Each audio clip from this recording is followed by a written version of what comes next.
Now in today's video, I talk about one of my most favorite games that I have ever played. And yes, it is a survival horror game, and no, it isn't. Shower with Your Dad Simulator. Yes, this is a real game. Before I linger on this intro any longer, let's just get on. Your tonight, play it.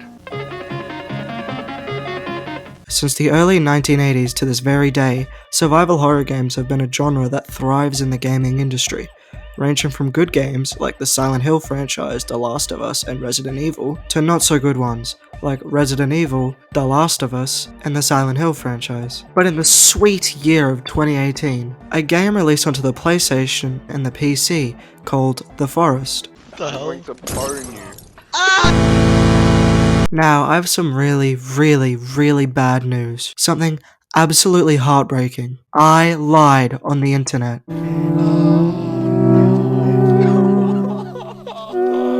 You see, The Forest didn't really come out in 2018. In fact, it came out 4 years prior, on a beta edition. But I only started playing it since 2019, so I'm going to be talking about it from 2019 onwards. The developer team only consisted of about 10 or so people, which isn't really a flex, but it's very impressive. The lead designer of Night Games, the studio that created The Forest, is named Ben Falcone. And no, I'm not talking about the Ben Falcone who directed Thor, Love and Thunder. I'm talking about the Ben Falcone who led the designers of Night Games alongside Anna Tarakova. On August 3rd, 2014, Games Skinny did an article interviewing Ben on his creation. In the interview, Ben states that the vision was always to make this really beautiful, interesting world and then try to use that as a base. Shut up! Shut up! Shut up! If you want to read the whole article, it's linked in the description.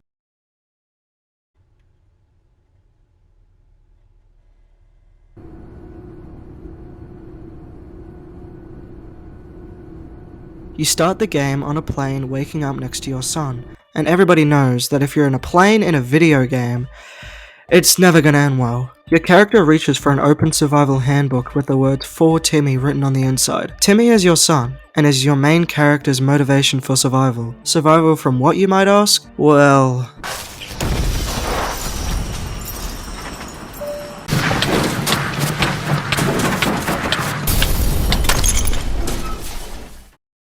anyways, Vision from the Avengers stole your kid, and our character does everything in his power to stop him. Anyway, you wake up from your nap. Unless you're playing multiplayer, you're completely alone. On the plane, the Cannibals were nice enough to leave some soda, food, and alcohol. After you're done skinning the flight attendants and get the axe out of her chest, specifically the USA Flight World War II Survival Axe. Not sure why a World War II artifact is on a commercial aeroplane, but hey, it's cool and unique. Once you get out of the plane, you realize that front half of the plane, specifically the cockpit, is gone, and nowhere in sight. Anyways, who cares? I just found Alcohol in a suitcase and can now burn my friends alive. How did I die? Now you're stranded on a plane with probably endless questions. Why did we crash? Who took Timmy? Where is everyone? Having just started the game, what else to do but explore the island? So maybe you can find someone, so maybe you're not entirely alone through your endeavor. Once you get into the actual foresty areas, you may notice that something feels off, like maybe you're not so alone after all. Spoiler alert, you're not. See these guys? They're cannibals. They will slap the fucking shit out of you if you even go near them. They look pretty hungry. Did I mention that they live underground, climb trees, have villages, and stalk you constantly? What's this game end though? Here's an absolutely pro tip certified by GameRanks official. Go to your survival handbook and go to the trap section. Select the Noose trap and craft it. Wait patiently until a cannibal falls for the trap, and congratulations, you now have a murderous cannibal as a pet. Aww. Whilst you're exploring the island, you may notice that your plane was not the first victim of this island. There are countless tents everywhere, and most of them are believed to be part of a religious expedition due to the Bibles and crosses. and others are a part of some sort of hunting group. Except for this one camping group that apparently is a filming crew. I don't know, man, this game is too complicated. A yacht is located near the shore of a beach alongside a grave belonging to someone on the yacht. We know this due to the photos on top of their grave and how close it is to the boat itself. Inside the yacht are a lot of materials, such as rope, cloth, and more importantly and more interestingly, a room guarded by a keypad. You cannot break down this door or anything. The only way you can get into this room is using a keycard. But next to the door of the room is a kid's drawing signed by Megan. You're gonna want to remember that name. On the island near a beach, there is a bunch of shipping containers that remain mostly empty.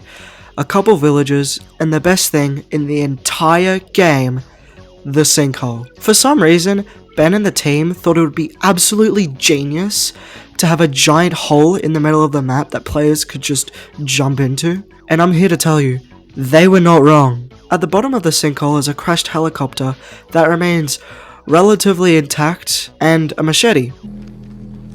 Besides, I already made you a promise. Now, more on the sinkhole later, because this is supposed to be the storyline segment. Now, what I haven't talked about yet is probably the most important part of the game. The caves. At the time of recording this, there's 11 cave entrances in the game, some underwater, some poking above ground, and some dug into cliff walls. And in these caves, you will find a lot of bodies, and their surroundings detailing how they died, such as starvation, suffocation, and some just unexplainable. In fact, most of the time, you wouldn't even find a whole human, you just find them spread across the floor like jelly or something. But ignoring all the corpses, you will find the equipment the miners and such left behind. The modern axe, a much better axe than the plain axe for multiple reasons. The modern bow, it's like the normal bow, but you know, better. And katana. Yeah, remember in the Great Depression, the miners used a katana to patrol the caves at night? Yeah, a lot of the things in this game are left unexplained, which I think just makes the game that much more interesting. Now, there are like 15 other tools in the game, which for obvious reasons I won't go over because I don't want this video to be another 3 hours long. But what I will talk about is the video recorder. If you go down into what is dubbed the lawyer cave, because, you know, there's a bunch of dead lawyers, there's, well, a radio recorder and a keycard being garmed by an armsy. Now, to kill the arms... What? Well, I haven't talked about the armsy? Do I have to? Yes. Alright. So, alongside the cannibals are another species called mutants, because they're mutated. Pretty simple, really. There are 3 different types of mutants. The armsy, because he has a bunch of arms and slaps you if you go near him. The cowman, because he looks like a cow. But I, personally, like to call him your average redditor. And my favourite, probably the most terrifying, the Virginia. She has the features and attributes of a spider, and hisses if you even think of going near her. She mass produces faster than Apple can, spawning babies everywhere to attack you. The cowman and the Virginia are the only 2 that really have special attacks that are worth noting. The cowman does a sort of charge that literally shakes the earth, and he hits you with it, it's over. Cause his second attack, my absolute favourite, is just straight up body flopping you. Now back to what I was saying. Lawyer cave, video recorder, oh that's right, the armsy. So kill the armsy however you feel, or don't, then jump down into the mass grave is what I like to call it, and grab the keycard and video recorder.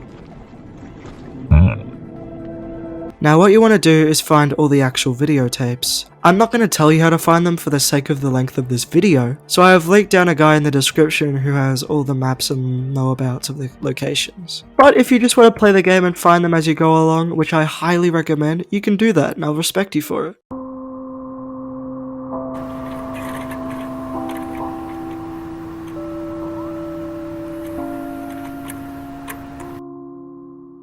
The first tape is called Megan's Arrival.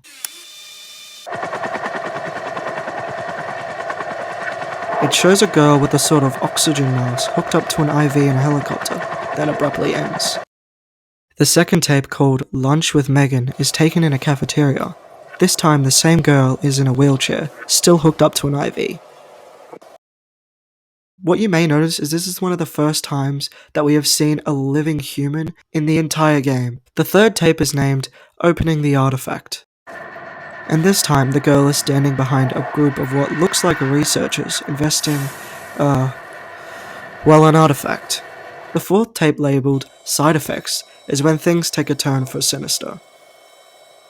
The fifth tape, Armsy Breakout, shows exactly that, but an important detail is that the girl in the wheelchair has been attacked alongside the researchers.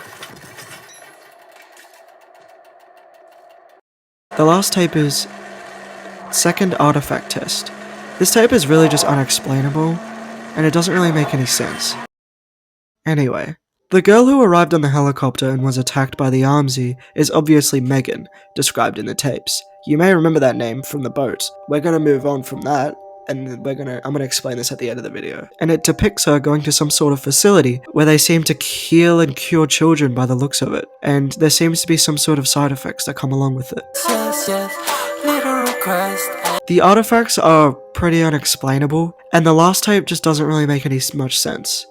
Yet. From what information we've gotten from the takes, my theory at the minute is Megan was sick with an unintelligible disease and a testing facility promised to cure this illness, resulting in possibly mutants. I believe the tapes is taken by a staff member recording her progress. Now remember the keycard I told you to get from the mass grave? Your first thought might be, well, it's for the yacht, obviously. But you would be wrong, and you could find that out the hard way if you liked, but trust me, you're wrong. Here's a pro tip. Jump down the sinkhole and, survive. Oh, I made it! Guys, I'm alive! Then make your way to the door entrance lodged into the wall, and once you've reached the tent, save your game and walk up to the gap in the cave.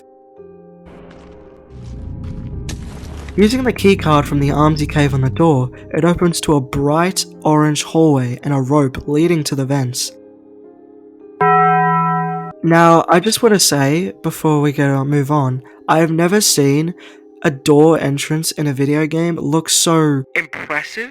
The reason why it may seem so strange is because we are so used to the gross and brutal environment of the actual island itself, we aren't used to the modern and civilized world as we are. The only civilized and modern thing we had was the plane, and that's gone. One of my first thoughts playing the game was, maybe there are other people here. Maybe someone could help me find my son, which is the whole point of this game. If you turn around and go back the way you came, up the vents, you'll find a duffel bag with an assortment of bones. Seems harmless, let's keep going. Once you keep walking and reach an elevator, you'll notice the files and documents of a girl with crucifixes on the wall next to it. Ignoring that, jump down into a hatch, into a sort of small confined space, I assume it's for the maintenance crew or something, and once your head clips through the bar 4 times, you'll find a room that looks like it belongs to a child, a sort of secret room. Why would a child be down here? I don't know. Once you reach a rope going upwards, you'll realize that the place looks familiar. There's nobody here. Flipped over tables, roofs caving in, and more importantly, not a single living person in sight. After you've made your way through the vents a 3rd time, you'll find yourself in a children's ward, also abandoned. When you've walked out in the ward, you'll find the glass cages in the tape where they held the Armsy that broke out. The first 3 are children's rooms, which is a bit strange if you think about it, why they would keep children in glass cages. Once you've moved on to the next room, you'll find a dead Virginia, and an elevator and an Armsy waiting in the corridor. This is believed to be the Armsy in the tape. Once you have, finished with him, you'll walk past more cages, with the more interesting one being the very last. It seems to be some sort of other mutant, a different species, but still has the qualities of the other mutants. It's absolutely disgusting, are fleshy monsters with legs poking out, arms, eyes, hair. It's like a huge tumor. After making your way through the facility and picking up the crayon box that claims to belong to Megan, you will start to hear a strange humming sound. Making your way through the doors, you will find the artifact that you saw on the tapes. If you go up to it and hold your interact button, it will open. And inside is your son. The person you've been looking for this whole time. You lay him on a bench and hook him up to a life support somehow. After this, you'll find a door labelled Second Artifact, believed to be the content on the last tape. Walking through this door is a hospital bed where you can save. And you already know, if you can save before you enter a room like this, it's over. Once you've followed the bloody footprints down the room, you will find a young girl playing with a toy plane.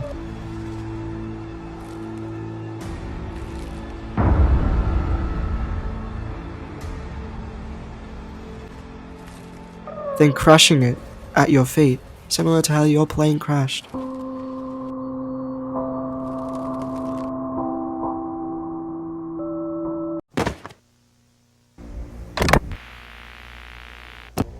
A century ago, religious missionaries arrived on an island and attempted to declare their love of God on the natives, the cannibals. There isn't much known about how the cannibals came about, but all we know is that they have been there for a very long time. Obviously, the cannibals didn't take the missionaries to their liking, and well, you know what happened. Hey, where'd you go? It's detailed throughout the game that the missionaries tried a number of attempts to defend themselves from the savages, such as the walls you could find in the caves. Now you might be thinking, why stay on this island in the first place? It's because of the mysterious artifacts and the otherworldly obelisks. Moving into the near future, a research company by the name of Sahara Therapeutics bought the island to build an underground research facility, and they did just that. The first facility was a place that claimed they could cure and heal children's diseases, but in reality, they were testing and experimenting on children using the obelisk. Now, what is so great about the obelisk, you might wonder? Well, it can bring the dead back to life, but it costs a sacrifice. Now, remember the start of the game? Your plane crashed and a red guy took your son. Well, as it turns out, that red guy is a doctor by the name of Matthew Cross, who is leading an operation called the GENERAIL project. The operation is, well, testing and experimenting on children. And as we found out, the operation goes sideways and they end up creating mutants, and as we can see from the tapes, the mutants escape and kill Megan. Now if you read the file you find in the elevator, you can see clearly it's a school photo of Megan sent by Jessica Cross to Matthew Cross. Matthew Cross is Megan's father, and took your son as a sacrifice to bring back Megan. You're probably wondering where Matthew is in this game. If you remember the tape Side Effects, it shows footage of a child who was actually just resurrected, having a sort of seizure. Well, as it turns out, the side effects can lead to a sort of murderous rage, and after Dr. Cross resurrected Megan, he was shortly killed after and could be found in one of the offices next to a whiteboard, stating the obvious. Father. There are a multitude of theories about who owned the yacht and why it was on the island. The most common theory is that it belongs to relatives of Megan Cross because of the actual drawing itself. But why did your plane crash here? Was that a pure luck? Now you are face to face with Megan Cross, and before you have a chance to help her, she falls on her back and her body contorts into this tall, thin spider made of flesh. Your character has no choice but to defeat Megan. After doing so, your character picks up Megan's body and puts it in the obelisk in an attempt to revive your son. And after all this time playing this game, for hours, days, maybe even a year, depending how long you took to get to the main story, your character is built up so long for this moment.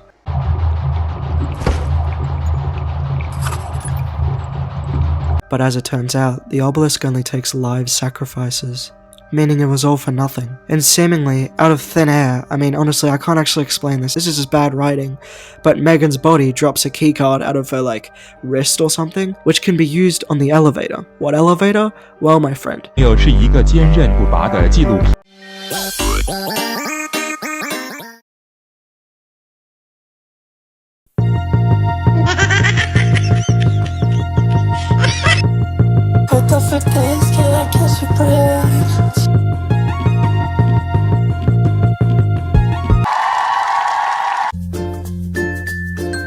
Once you reach the top floor of the elevator, you enter a glass-roofed building looking over the entire island. It is genuinely such a nice sight to see, with the snowy mountains and just looking over everything.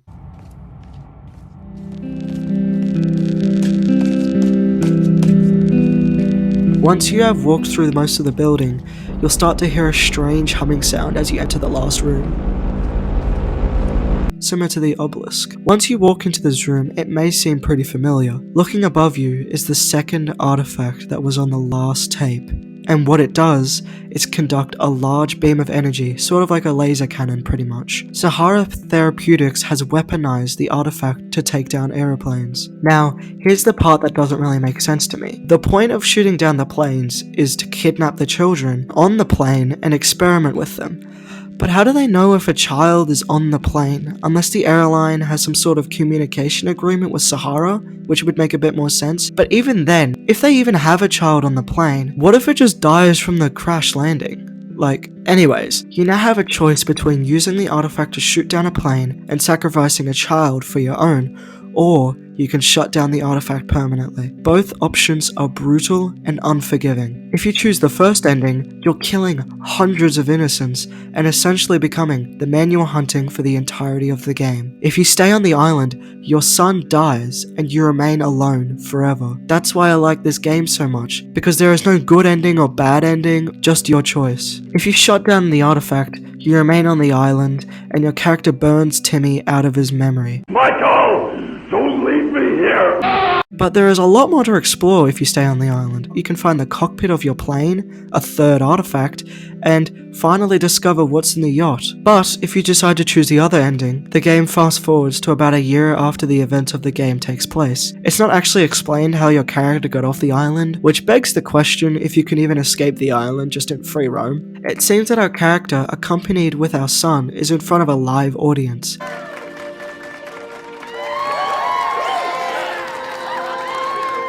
Nice to meet you, man.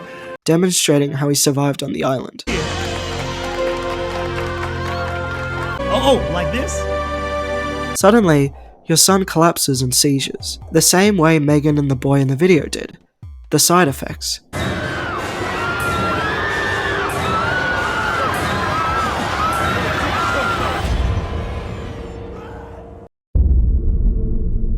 And just like any Marvel movie, it has an end credits scene.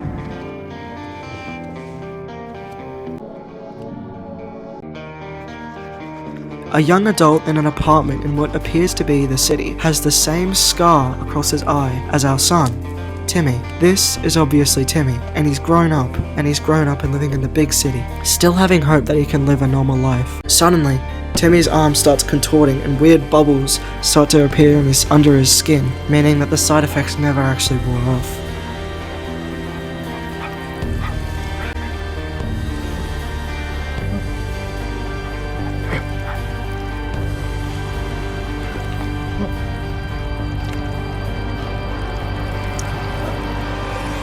Then the game ends. Now to talk about one of the funnest aspects of the game. Multiplayer. Now imagine that you just played that whole game and that entire storyline I just explained in like 15 minutes, but with your best friends. The Forest is genuinely an amazing game, but probably one of the funnest multiplayer games I have ever played. You could get a bunch of friends together and get the schematics to build a roller coaster. It's fun, scary, and incredibly bugged. Yeah, one of the things I may not have mentioned about this game is that the game is so glitchy, buggy, and just in general, broken. But to be completely honest with you, the bugs make the game so much more fun. Like jumping down the sinkhole and not taking any fall damage, cannibals randomly locking onto someone, duplication glitches, dying when you respawn, to not so fun ones, like falling through the map, and getting sent back to spawn at the end of the game instead of a hospital bed. But all in all, this game has gone down as one of my favorite video games in history. The soundtrack made by Gabe Castro really captures the eeriness of the island and a sense of loneliness and just pure dread. Seeing things like boats, tents, helicopters, supplies, walls, graves, and shipping containers makes it feel like there was some form of civilization, but all you can find is the aftermath. There are so many stories to this game that aren't explained but heavily implied, and I love that because it leaves so much room for theories and players to get their own interpretation of what happened, making it infinitely more scary. There are so many small details in this game that make it so much better. One of my favorite features has to be the lighter. From starting the game to ending the game, your character will always have the lighter. He will always spawn with a lighter and a backpack. Every time he dies, respawns, dies, respawns. The lighter is an infinite light source and can be used to, well, light things on fire. But why do I like the lighter so much? Well, I don't really like the lighter specifically. You see, after having a lighter out for so long, it can cause it to go out and flicker. And this can be absolutely terrifying if you're in a cave alone in pure darkness. And I know it seemed very small and just like, you know, not really that interesting, but if it wasn't for this feature, I genuinely don't think I would have made this video. Something about it just makes that game that much more perfect. Another reason why I like this game is, well, if you go to the cockpit near the snowy mountains that I mentioned earlier, you can find a flare gun and a magazine cover. And the magazine cover states, TV star wife dies. And to be honest, it isn't much to know, like who really cares? Until you look at this supposed TV star and his little boy. It's you and Timmy. So as it turns out, you're a TV star, and not just any TV star, you're essentially Bear Grylls, a survival expert. And the handbook that you've been essentially using all game was made and written by you for Timmy. Now, why I like this so much is because in most games, it isn't really explained how a main character can just do everything perfectly and is just an experienced gunman or just experienced in crafting and making things on the go and acting like they've been doing it like their whole life. But our main character has actually been doing this his whole life. Stuff like that, small details like that, just really bring it in for me. In fact, there are so many other details I could talk about, but I don't want to make this video any longer than it is. As we're recording right now, it's already hit 40 minutes, which is gonna f my storage up so much. Anyways, thank you for watching, and if you've made it this far, I want to give you an award, because there's no way I've kept your attention for this long. If you really did like this video, please consider subscribing. You don't have to, it's free, you don't have to, it's okay if you don't want to, but it would mean so much to me. I genuinely appreciate every single like, every single subscribe.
Even though the sequel, Sons of the Forest, has been delayed for over 3 years now, I'm still very much looking forward to it, and I cannot wait until it comes out.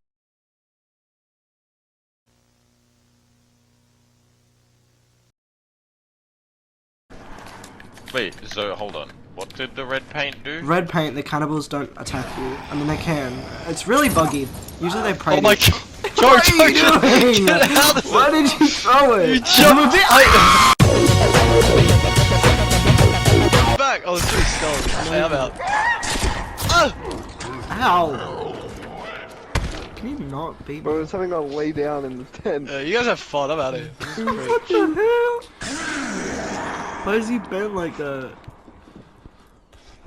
Bend over for me, little cannibal. Hey, bye guys, you have fun. You know, I can't blame him. Yes. Cannonball, try and land on me. You okay? Are you alive? Hang yourself, hang yourself, hang yourself, hang yourself. Did you make it? I'm alive, but this fucking cowman is literally floating. He's literally flying. He's in creative mode. He just killed me. I actually hate this game. My grandparents gave me $100. What? Oh my god! What? I don't know where this Virginia's gone. I'm scared. I think. Oh my god. What? Right, look at her. She's What? black. Behind you, but did you put it right on your? It's behind you. There, behind you. Where? Oh I don't see it! I can't see anything! What are you doing? Oh my god! There. So wholesome. Oh, he's singing This other guy's forever. praying too. Yeah, they singing. Hear it, listen. I forgot to light it again. Oh, hold up, round 2. Round 2. Round 2, He didn't round notice a 2. thing. He didn't notice a Round thing. He 2. didn't notice a Round thing. 2.